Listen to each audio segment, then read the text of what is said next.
দুনিয়ায় আর কি বাকি আছে যেখানে সাকিব নেই? সবকিছুতেই একে একে সাকিব জড়াচ্ছেন নিজের নাম। মাঠের ক্রিকেট, ব্যবসা, শোরুম উদ্বোধন সবকিছুতেই এন্ট্রি নেওয়ার পর এবার সংবাদ জগতে আসছেন বিশ্ব ক্রিকেটের অন্যতম এই পোস্টার বয়। ব্যাট বল হাতে বিশ্ব শাসন করেছেন, মন্ত্রমুগ্ধ হয়ে গুণগান গেয়েছে সবাই। বাংলাদেশের পোস্টার বয় সাকিব আল হাসান এবার শুরু করছেন অন্য এক ইনিংস। পদার্পণ করতে যাচ্ছেন সম্পূর্ণ ভিন্ন এক আঙিনায়। স্যান্ডেলিনা সো, রূপচর্চায় আভিজাত্য।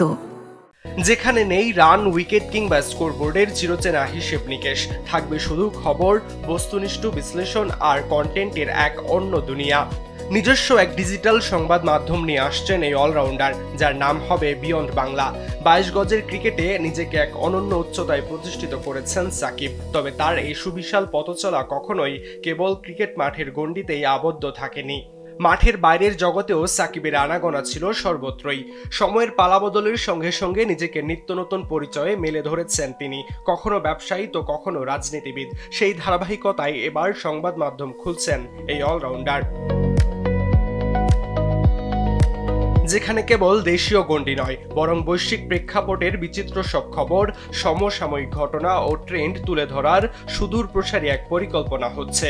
সাকিবের এমন উদ্যোগে তাকে সাধুবাদ জানিয়েছে তার ভক্তরাও। মূলত বিশাল ফ্যানবেজ থাকায় সাকিব এমন সিদ্ধান্ত নিয়েছেন বলেই ধারণা করা হচ্ছে।